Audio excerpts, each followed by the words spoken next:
친밀하기 때문에 더 그렇게 하는 것 같아요. 쉽게 말하면 막말.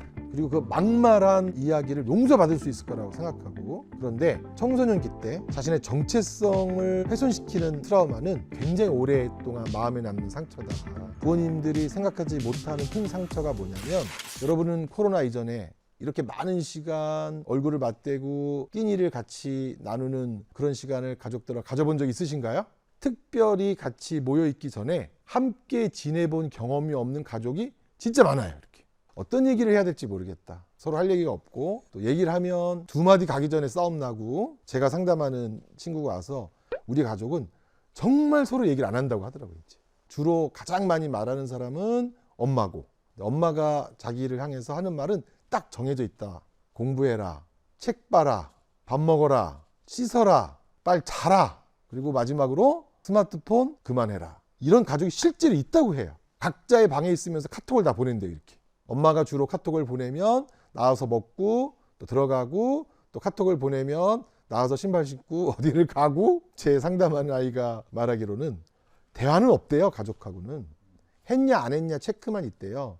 그래서 자기 엄마하고의 대화는 했냐 안 했냐 대화라고 하더라고요. 했냐 안 했냐, 왜 안 했냐, 언제까지 할 거냐, 안 하면 어떻게 된다 확인하거나 요구하거나, 요구 금지, 요구 금지, 그리고 공지사항. 그런 시간을 우리 이제 대화라고 생각하는 거죠. 사실 우리가 대화의 경험이 없고 하기 힘들어하는 그런 가족이었다라고 하는 게 코로나 시기에 우리의 자아상이지 않았나 싶어요. 또 우리나라 부모님들이 굉장히 책임을 강조해요. 이렇게 할 것을 한 다음에 얘기하자. 반드시 해야 된다라고 생각하시는 거, 또 제대로 해야 된다고 생각하시는 거, 꼭 해야 된다고 생각하시는 거, 이런 의무의 폭군처럼 하시는 얘기들이 너무 많기 때문에 다 끝내고 할 수 있는 대화의 시간도 없고 대화의 소재도 갈수록 부족해진다. 결국 말로는 사랑하지만 가족들이 점차 계속 모르는 사이가 되어버려요. 꼭 그래서 부모님들한테 하는 얘기는, 이제 시대가 달라졌다, 상황도 달라졌다, 또 우리가 키운 방식도 달라졌다. 형제 수도 줄었고 아주 엄격한 가부장 문화도 사라졌고 아이들의 욕구를 상당히 또 반영해서 키우기도 하셨어요.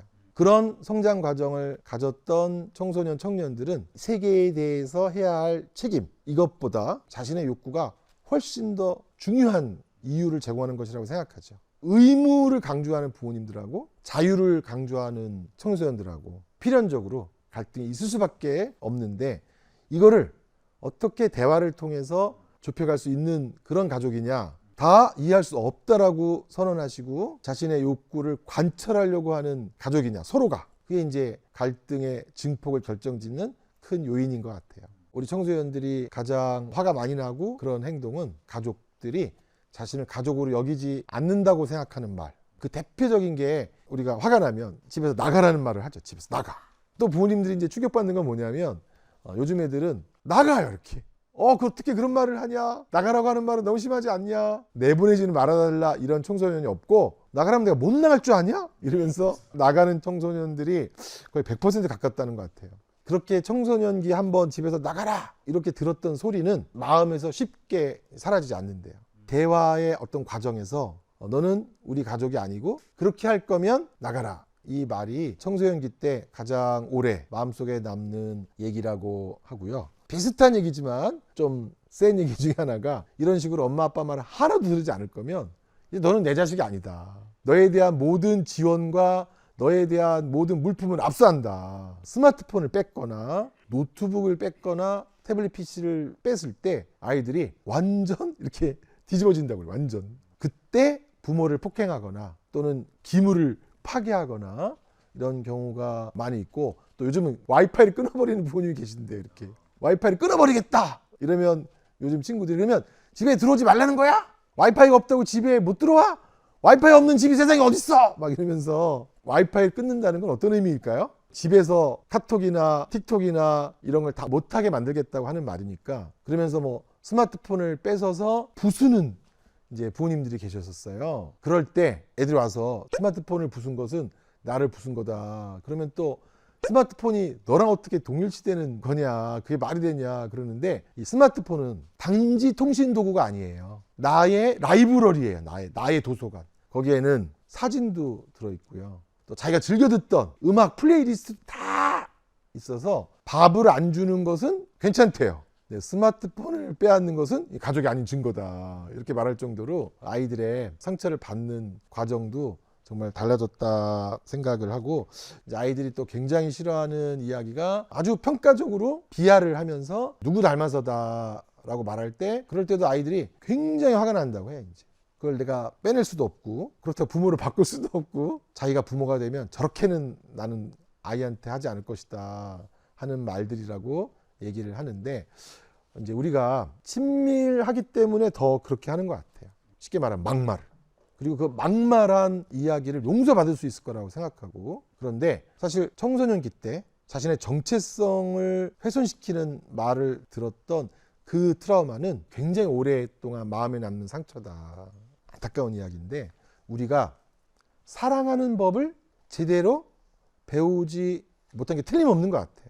사랑하는 법, 보살피는 법을 제대로 배우지 못한 부모님들이 적지 않게 있는 거죠. 제대로 사랑하지 못하는 법 중에 되게 마음 아픈 말이 있어요. 이 부모님이 자녀를 위해서 노력하지 않는 것은 아니에요. 노력해요. 그런데 이제 아이가 뭐라고 와서 말하냐면, 아, 그렇게 돈으로 처바른 건 그만해! 딱 이렇게 말해서 제가 깜짝 놀랐어요. 사실 그 얘기가 한두 명이 아니에요. 애들이 바라는 거는요, 이해해 주는 거래. 이해해 주는 거. 플레이스테이션 사줘서 게임 조금 시키고 성적 그 다음에 오르라고 할 거고, 결국은 엄마가 원하는 걸 나한테 시키려고 할 거 아니야. 그게 아니라 내 말을 듣고 내가 바라는 거를 해달라고. 예를 들어서 엄마가 이렇게 저렇게 해서 의대를 가라 그러면 나는 의대 가는 마음이 전혀 없고, 나는 이런 걸 좋아하고 이런 건 돈이 안 돼도 난 이걸 하고 싶다라는 내 마음을 이해해달라고 하는데, 이거 해주면 갈 거니? 저거 해주면 갈 거니? 네가 의대만 가면 건물 한 채 줄게. 실제로 그런 부모를 만나기도 했어요. 너가 의대를 가기로 한다면 아버지 사업체랑 건물이랑 다 네 거다. 가기만 가라. 그게 엄마 입장이더라고요. 사실 또 여학생들이 와서 이런 얘기를 많이 하는데, 자녀의 기분을 달래주거나 복잡한 이야기를 들어주는 게 피곤하고 힘드신가 봐요. 엄마 있잖아, 학교에서 친구들하고 이렇게 해서 이렇게 했는데 이걸 해가지고 얘가 지금 연락을 안 한다? 그래가지고 이렇게 해서 이렇게 하면 애들이, 아 시끄러, 알았어, 옷 사러 가자. 엄마도 피곤하고 우리 나가서 사면서 기분 풀자. 그럼 애들은, 아니 지금 그걸 사겠다는 게 아니라 내 얘기를 좀 들어달라고. 내 얘기를. 야, 네 얘기 뻔하잖아. 누구 재수없다는 거잖아. 왜 그러냐라고 제가 부모님한테 여쭤보면, 자기도 그런 시시콜콜한 얘기 부모랑 안 하고 컸대요. 사실 어떻게 대화를 해줘야 될지 모르겠다, 이렇게 말씀하시는 분들이 많아서 지금 이제 더 어려운 거예요. 시대가 너무 빨리 바뀌고, 대표적인 게 이런 거예요. 학교에서 밥을 혼자 먹게 됐다. 그러면 지금 우리나라의 많은 아이들은 혼자 먹을까요? 먹은 척하고 그냥 있을까요? 혼자 먹지 않나요? 혼자 먹으러 가지 않아요. 혼자 먹는 모습을 다른 아이에게 노출시키지 않아요. 이렇게. 그것은 굉장히 큰 트라우마예요. 그런데 이제 부모님들은, 야, 학교에 못 하러 갔어. 공부하러 갔잖아. 배고프면 밥 먹고 다시 공부하면 되지. 혼자 밥을 먹든 둘이 밥을 먹든 그게 무슨 상관이야. 남의 시선 신경 쓰지 마. 이러면 애들이 이제 너무 답답한 거예요. 이제. 요즘은 혼자 밥 먹으러 갔다는 것이 내가 혼자 다니는 아이다, 나 왕따다라고 하는 것에 증거로 딱 남는 거기 때문에, 혼자 밥을 먹는 그 상황이 정말 힘들고 잔인하고 평판이 나빠진 그런 상황이라고 하는 거를 이제 부모님이 잘 모르시는 거죠. 이렇게. 그런 걸 모르시기 때문에 우기고 하라고 하고 하는 과정에서 아이들은 또 상처를 받는 거예요. 아이들의 상처 중에서 부모님들이 생각하지 못하는 큰 상처가 뭐냐면, 그래도 엄마는 이해할 줄 알았는데, 아빠는 이렇게 하면 이해할 줄 알았는데, 이 엄마 아빠조차 이렇게 여러 번 말해도 이해를 못 해주니 내가 있을 곳이 없다. 이 이해받지 못하는 괴로움, 이게 가족들에 대한 원망으로 크게 남는 거예요. 이제 가족이 일단 자기를 이해해주고요, 그 다음에 가족이 내 편을 들어주고요, 힘들 때 뭔가 힘이 되기를 바라는 강렬한 그런 마음이 있는데, 가족이 일단 남의 편이에요. 소위 말하는 올바른 이야기를 하는 부모님이 제일 힘들대요. 이렇게. 야, 내가 보니까 제 말이 맞는데? 그래도 엄마는 내 편을 들어야지. 세상에 내 편 하나도 없단 말이야. 그런 게 세상에 어디 있어. 옳고 게 중요한 거지. 그럼 애들이 이제 절망하는 거거든요. 그리고 부모님들이 끝까지 들어주지 않아요. 끝까지. 그래서 힘들 때 엄마한테 가서 말하면 시시비비 가리고, 이만큼은 네 잘못이다라고 그러고, 엄마가 해줄 것은 요거다. 요거밖에 없다. 이럴 때 그 엄마의 차가움, 그 엄마의 올바름이 정 떨어진다 막 이런 얘기들이. 그럴 때 이제 가족이 힘이 되지 않았다. 사실 가족에게 큰 도움 받지 못하고 살아왔어. 이렇게 말하게 되는 것 같아요. 조건부 사랑이 계속되면 애들 되게 우울해져요. 그리고 엄마 아빠를 의심하게 되죠. 나를 사랑하는 게 아니라 공부 잘하는 나를 사랑하는 거였구나. 나라는 존재를 사랑하는 게 아니라 공부 잘하는 땡땡땡 누구의 자식을 갖고 싶은 거구나. 이런 마음이 드는 경우가 많고, 그래서 이제 우리나라의 착한 애들은요, 그런 걸 다 이뤄주고 싶어하는 또 애들이 많아요. 죽도록 열심히 해가지고 엄마 아빠의 소망을 이뤄줘요. 이렇게. 그러고서 애들이 우울해져요. 다. 나는 내 인생을 위해서 산 게 별로 없다. 다 엄마 때문에 했다. 엄마 기쁘라고 했다. 아빠 기쁘라고 했다. 그렇게 살다 보니까 내 삶은 어디 있는지 모르겠다. 그래서 이제 이런 거를 정신과 옛 선배들이 성공 우울증이라고 이름을 붙였어요.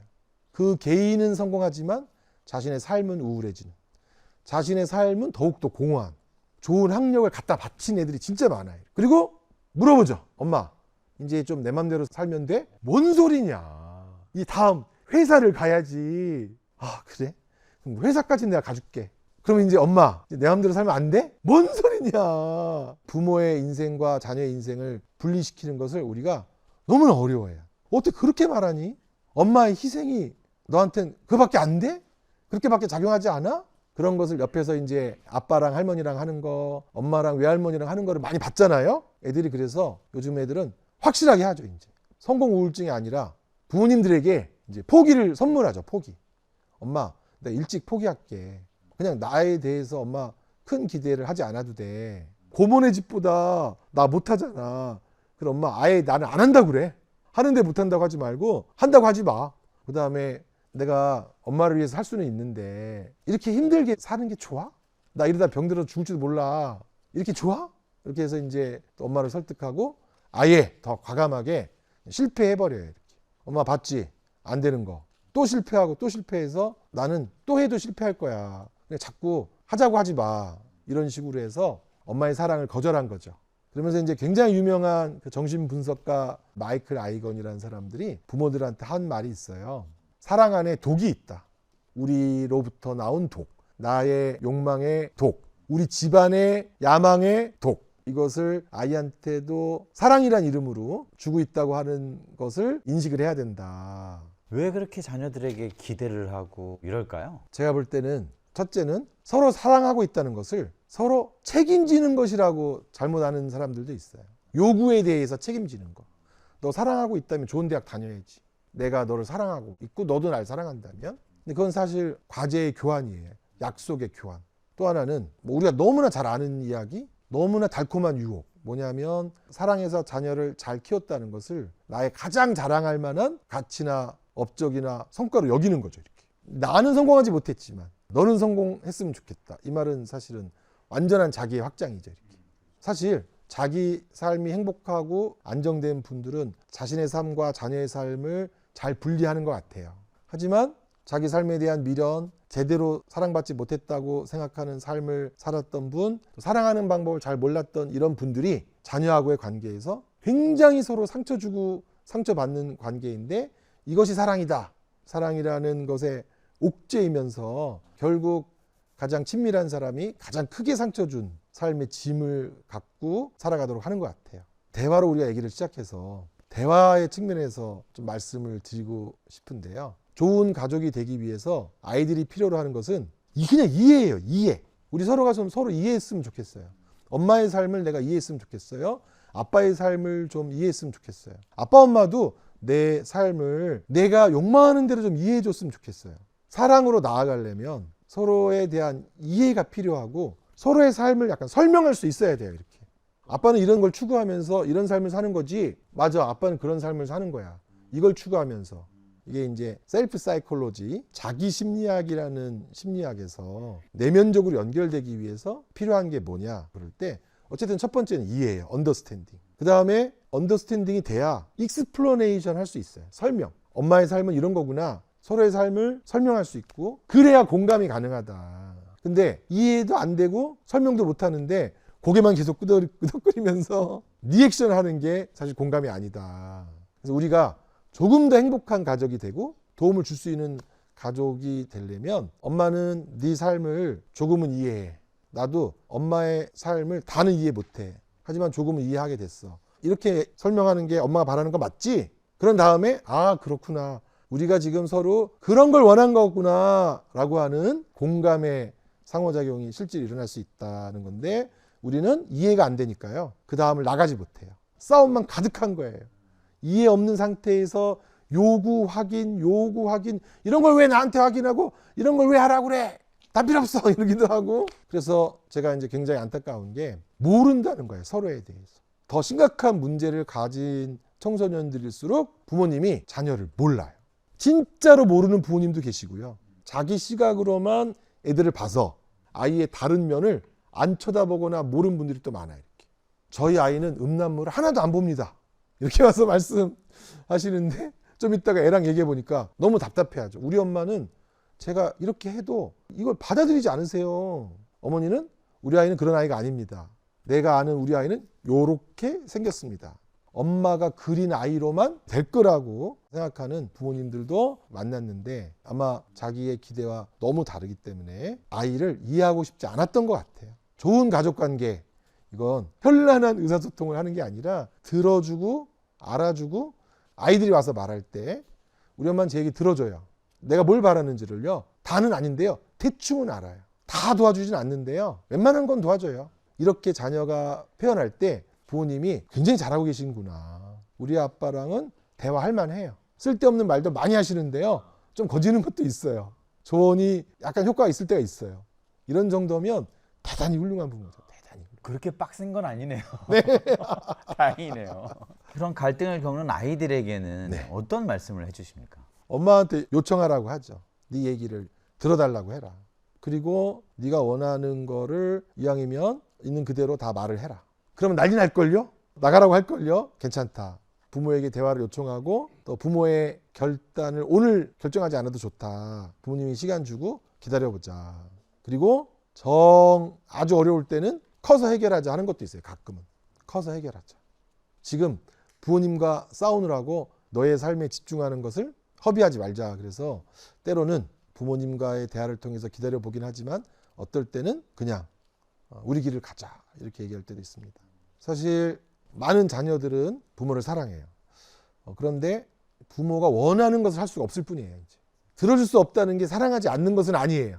청소년들이 엄마 아빠한테는 얘기하지 않지만 다른 상담자에게 얘기하는 몇 가지 이유가 있는데요. 그 중에 하나의 이유는 다른 상담자는 존중하면서 들어서 그렇다고 해요. 이제. 어머니도 또 아버님도 네 이야기에 지금부터는 존중하면서 듣겠다라는 태도의 변화를 조금만 보여주셔도 아이들은 훨씬 더 크게 반응합니다. 그런데 관계가 완전히 깨지는 건 뭐냐면 어떻게 그렇게 말하냐? 자식은 그렇게 말할 수 없다. 너는 부모를 사랑하지 않는 거다. 라고 얘기해서 우리가 관계를 먼저 깨트려서 깨어진 관계를 다시 붙여서 시작하려면 너무 어려워요. 아이의 사랑을 의심하지 마시고 다만 욕구가 다르다라고 하는 것을 이해하시면서 서로 조금씩 이해하겠다. 그런데 아주 역설적인 게 뭐냐면요. 서로 노력하고 이해하다 보니까 결국 엄마가 원하는 것을 하게 되는 애들이 있어요. 이제. 아, 그게 내가 원하는 것과 크게 다르지 않았네. 그게 어떤 상담의 묘미인 것 같아요. 완전 극과 극에 있는 줄 알았는데 대화를 하고 이해를 하다 보니까 엄마가 하는 얘기나 내가 하는 얘기나 시대만 다를 뿐이지 사실 똑같은 얘기네 하면서 자녀와 부모가 다시 가슴으로 깊은 연결을 확인하는 그런 상담의 순간이 정신과 의사로 사는 큰 기쁨이죠. 이해하지 못할 것이다 라고 선언하지 마시고 조금씩 이해하다 보면 전부는 이해할 수 없지만 그래도 서로 꽤 이해해서 많은 도움을 서로 주는 그런 부모 자녀 관계가 될 것이라고 하는 것을 믿으면 될 것 같아요. 부모 자녀 사이니까.